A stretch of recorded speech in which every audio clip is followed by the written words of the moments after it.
Hello everybody, and welcome back to Space Engine, alive and well. Yeah, it's been a while. It's also been a very eventful month, but yes. Um, right then, let's just carry on with this, I suppose. I've been incredibly busy, mostly doing video game development stuff and 3D printing stuff. So much 3D printing. In fact, I was printing off some rocket parts yesterday, and I still actually have a couple I need to print off tomorrow. I was gonna print them tonight, but I wanted to record tonight, so I'm not gonna use the printer. I also have a bit of a dry cough, and no, it's not what you think, so just no. It's because it's been alternating between sunshine and rain the last few days, so all the grass and stuff is very happy and pollinating, so yeah, allergies. Right then, let's get back into this. A few places to go. Um, I was asked to go here, so we're gonna go there. Boop. Apparently it's a cool aquaria with life. It most certainly is. Organic, multicellular, and it's terrestrial. Cool. What's what's the info we got on this? Atmosphere. Atmospheric density, air temperature. It's quite cold. What's the air pressure? Very low. That's a lot of oxygen. Holy crap.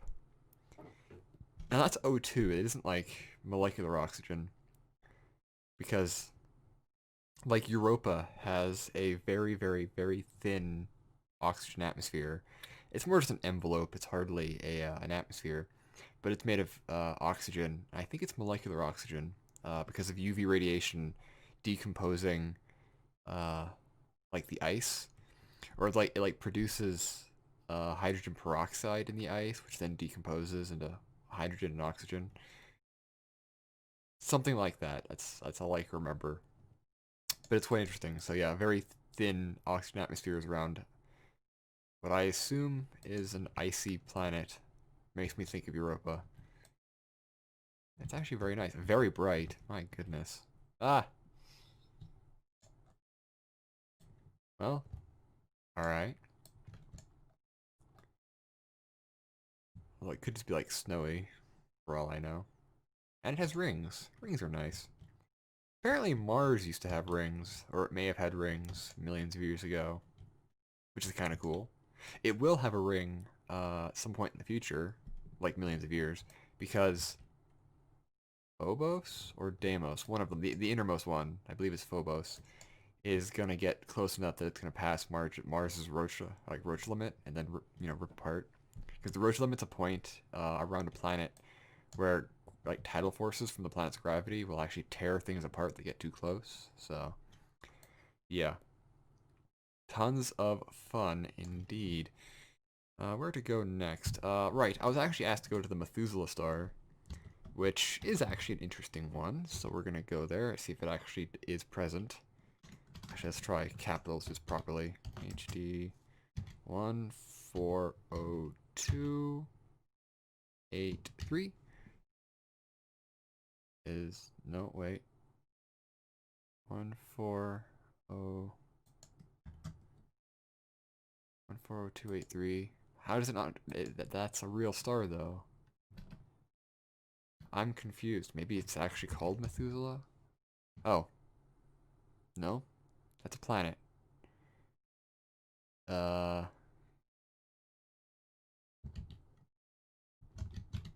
but I'm looking for the star Methuselah, which is HD 140283,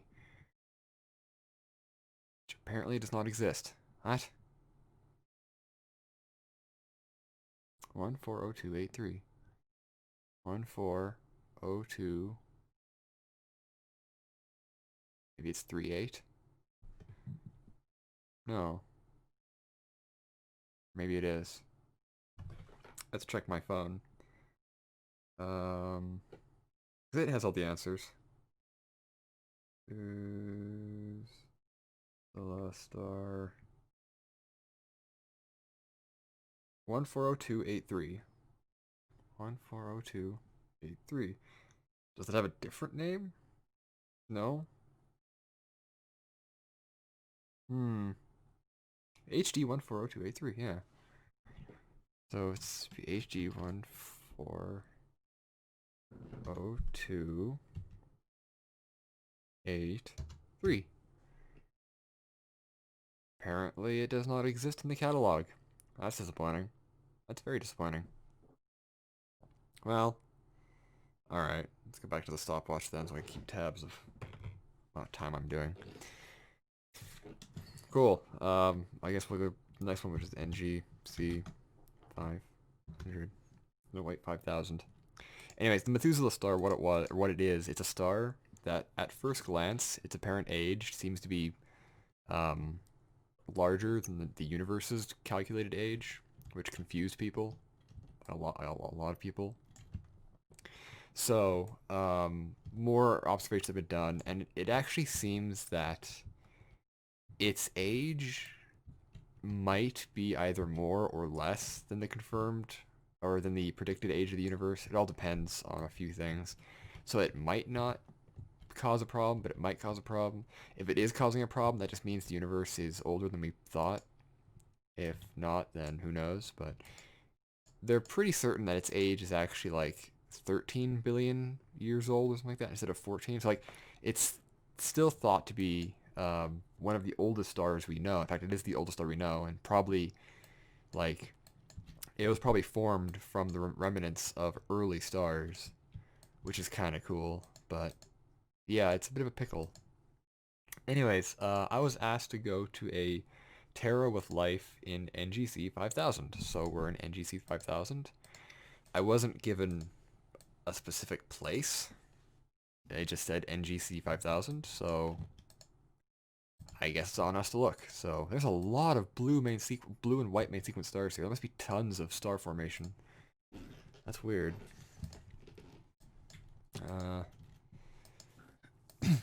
What happened in the news recently? That wasn't terrifying. Oh, on that note, to all any of my American viewers, please stay safe and fight the power. You have my support. But anyways, in space news, I think, yeah, SpaceX, they launched their first, or Demo 2, a little while ago. I didn't watch the launch because, well, it was in the middle of the day and I was asleep because my schedule is really weird. But I did watch the docking because, well, that's always fun. So that was kind of cool. It's nice to see America launching people from their own spaceports again. Which I know is weird because I always trash America, but this honestly will free up some money for NASA, and I like NASA. Regardless of what I view about the country, I like NASA, and this will free up some money for them, which they desperately need, so that's always fun.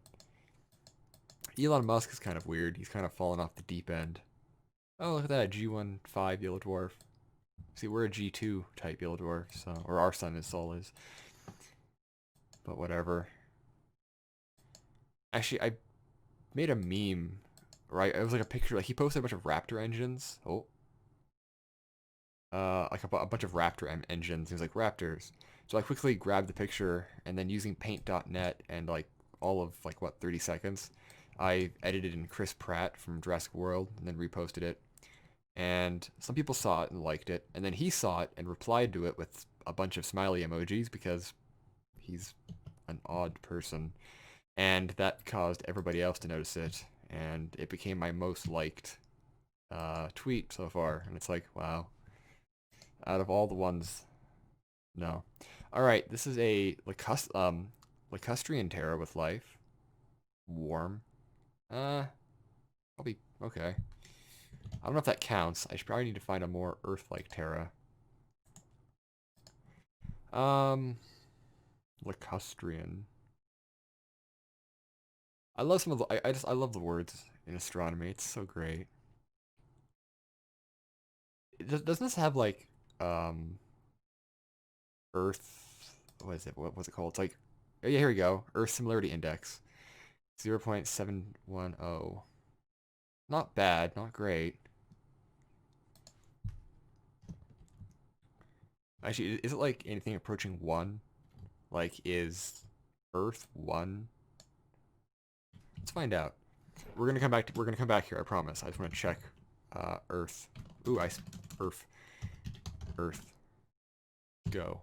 I'm quite fond of Earth myself. Probably my favorite planet in the universe. Largely because I live here. And I want to protect it.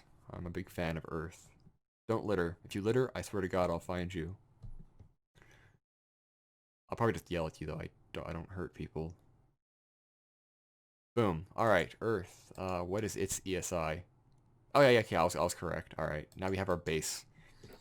Now we're gonna head back to NGC 5000. Nope, I wanted to go to, not GG. Good game indeed. This is a good game. It's hardly a game though, it's more of a simulator, but it's still pretty fun. I mean, like, I enjoy it. I need to try it out with my Oculus more. I haven't done VR stuff, like, in months. Which is weird, you think I'd be doing a lot of that. But no. I've been either busy or feeling like crap. And I don't like using the Oculus when I feel like crap. Actually, I was supposed to get medical tests done in... what? April? Yeah, in April. To kind of get some answers on why I'm feeling like crap. There's a suspicion it's my thyroid. Anyways, but of course, current events happened, and the medical laboratories were closed temporarily, and I believe they still are. So I'm just waiting for them to open back up. Actually, I did go to urgent care a little while ago, like last month, because I was having like a really, really bad time. So I went, and they took some blood work, and when I talk to my doctor next, I'll know my thyroid is causing problems, even though he says it never is. So I'm just waiting for that.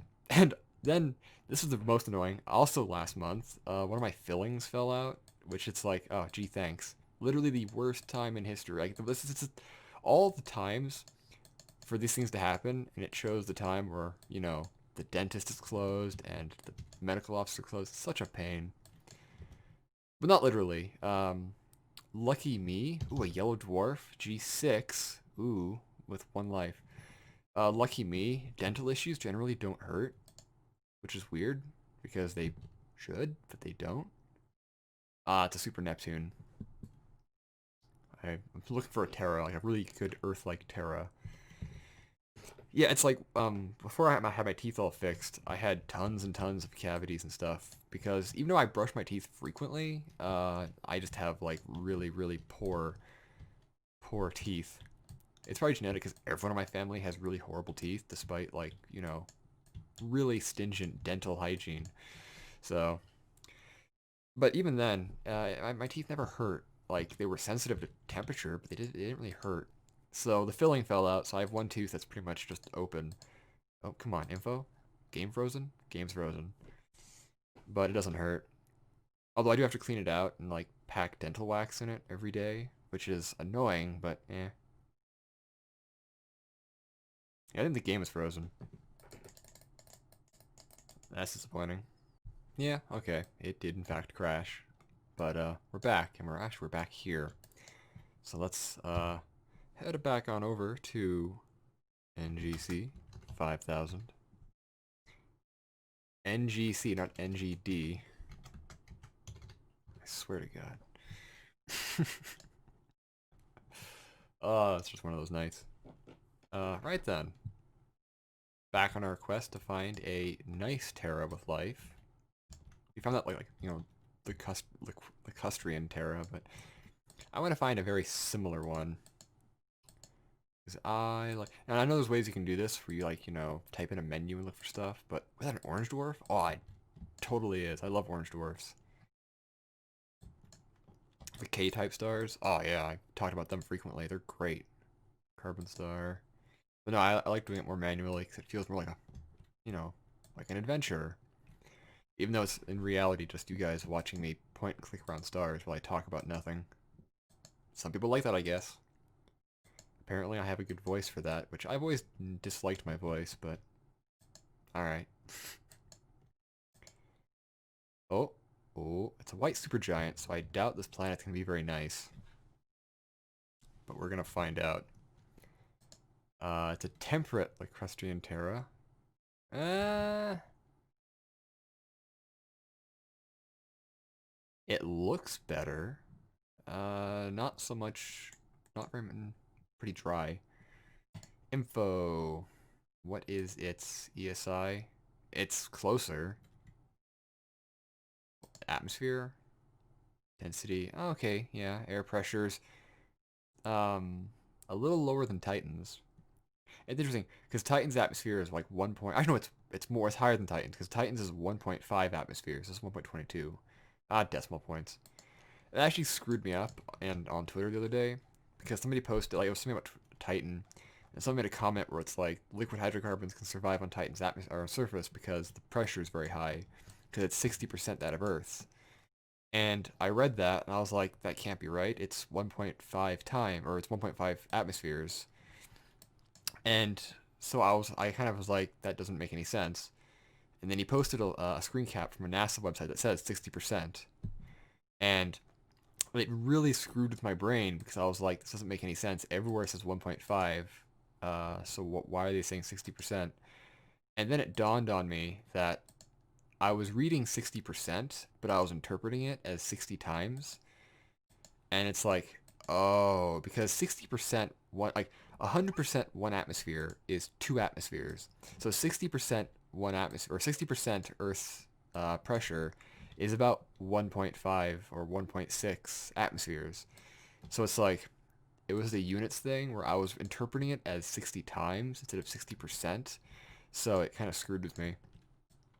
And like kind of like when I was talking about Project Longshot, which was a proposal, or it was a study to design a spacecraft to go to Alpha Centauri, and it would take about 100 years to get there, and it would travel at 4.6% the speed of light. So when I wrote that, I wrote 4.6 c because I was like, yeah, just speed of light c. But that was very, very wrong because you don't use percents with c, at least not in that way. So it actually would be 0.046 c, not 6.4 c. So what I had written was basically 4 times the speed of light instead of just 4% the speed of light. And somebody pointed that out, and I was like, thank you, because that's a very stupid mistake I made. It's like just decimal points. Yeah, it's a real train wreck in my mind sometimes, but that's what I get. You see what I'm trying to read? I can't read aloud because it's an absolute train wreck. Fun times. Diffuse Nebula. We found some Terras, but not really nice Terras. A lot of these stars are very new and very hot. We're more likely to find Earth-like Terras around, like, yellow and orange dwarfs. Maybe red dwarfs? Although I'm very skeptical of red dwarfs. If they're old, then maybe, because they calm down. Some of them calm down over time. But younger ones tend to be flare stars. Like Proxima Centauri is a flare star, so Proxima b is probably like an airless irradiated rock. So it's like people are like Earth-like planet, just around Alpha Centauri or Proxima Centauri. It's like no, it's in the habitable zone, but that means nothing. The habitable zone basically means hey, look, a G2 type star. Habitable zone basically means your planet can support liquid water if it has an appropriate atmosphere. It doesn't mean that it will have liquid water. Like for example, Venus is in the habitable zone technically. It's on the innermost ridge of the habitable zone, and it most certainly is not habitable to Earth life. And Mars is kind of on a frigid arid Aquaria. No, Mars is kind of on the outer edge. It kind of peaks in and out, and it's quite cold. So it's like being and the moon. The moon is in the sun's habitable zone, and it is not habitable. So habitability, like the habitable zone, does not mean it's going to be habitable. It just means that under a set of circumstances, it can have liquid water. So, and then there's places like Europa and Enceladus that are nowhere near the habitable zone, but they're probably like they are probably habitable to Earth life, like Earth bacteria, and may even have their own life. So, ooh. So, oh, okay. So wait, if I do this, oh, that's nauseating. If I hold down like the two buttons at the same time, I can do that. Anyways, so it's like Proxima b is in the habitable zone, but it's red dwarfs are small, so the habitable zone is very close. So Proxima b is very close to its star. Judging by its distance, it's probably tidally locked, which means one side's probably always facing Proxima Centauri. And Proxima Centauri is a flare star, which means that it gives off huge flares. So what you probably have at Proxima b is a rocky planet that's one side is scorched, the other side's probably cold, and it probably has no atmosphere. Like, it just, I don't, if it had a very, very strong magnetic field, it could maybe hold on to an atmosphere, but I can't see a rocky planet that close to a flare star holding on to any discernible, like any useful atmosphere, so it's a huge argument people get, and this is one of the issues with SciComs people have. It's like, um, screw you. Like these people where it's like, a scientist would be like, there's a star in the habitable zone of this, or there's a planet in the habitable zone of the star, and then media outlets take that and say, Earth-like planet found, and the astronomers are like, that's not what we said at all. And it's just, it's so annoying. Or like a paper will come out that says something, and the journalists will take the least likely but most sensational example and make that the headline. For example, the whole recently there was that whole thing about NASA has discovered proof of a parallel universe where time runs backwards. That was a complete dumpster fire, because what happened was they discovered some interesting neutrino like signals that didn't make much sense. There we go. That didn't make much sense, and there was tons of like explanations for it. There was it could have been even just like an error in the instrument. It could have been a different type of neutrino. It could have been all sorts of things. But one of them was like, I mean, it's very unlikely, but it could also be a universe, whatever. And the media took that last one and went, oh, that's it, when it's the least likely. And the game crashed again. That was weird. But whatever, I need to end this anyways. So yeah, it was just kind of one of those things where it was like they took the least likely explanation and ran with it and made it an absolute because it's sensational. It gets you clicks, it gets you views. This doesn't mean that journalists are bad. They're not. Journalists are actually quite useful and actually very necessary in any functioning society. But the standards for science communication need to be so much better, because we live in a information culture where money is more important than substance. So you frequently get like, even this was back in the day, it used to be ratings were important. Ratings, ratings, ratings. It doesn't matter what you're reporting as long as it gets ratings. It doesn't matter what you're filming as long as it gets ratings. It can be morally objectionable of what you're doing, or it can be uncomfortable, but if it gets ratings, it's good. And nowadays it's about clicks, because the more clicks they get, the more money they get from ad revenue. So you get these news outlets that put out sensational clickbait headlines just to get people to click on it, and then they get money. So the rest of the articles can be, some are good, a lot are just very poor quality though. And it's just so disappointing. So there's a reason why a lot of scientists, and more as time goes on, are reluctant to speak to like just any media. Like usually journals and stuff are one thing, but like just like the New York Times or something like that, it's like if you talk to them, you're running a huge risk of them misconstruing your words for a clickbait headline. And it's like, is that worth it? I don't think it is. So that's more of a pet peeve, like it's an annoyance that SciComs is abused for like clickbait. But anyways, I digress. Thank you all for watching. I hope you enjoyed. If you have ideas for a place for me to go, comment below. I always check the last video I did before recording a next one. So if you have ideas, post them in the last Space Engine video. That's the ones I check. Those are the ones I read. If you post them in past ones, I will not read those. Well, I'll read them, but it's just so much easier to like compile them on like each video block. So yeah, thank you all for watching. I hope you enjoyed, and space.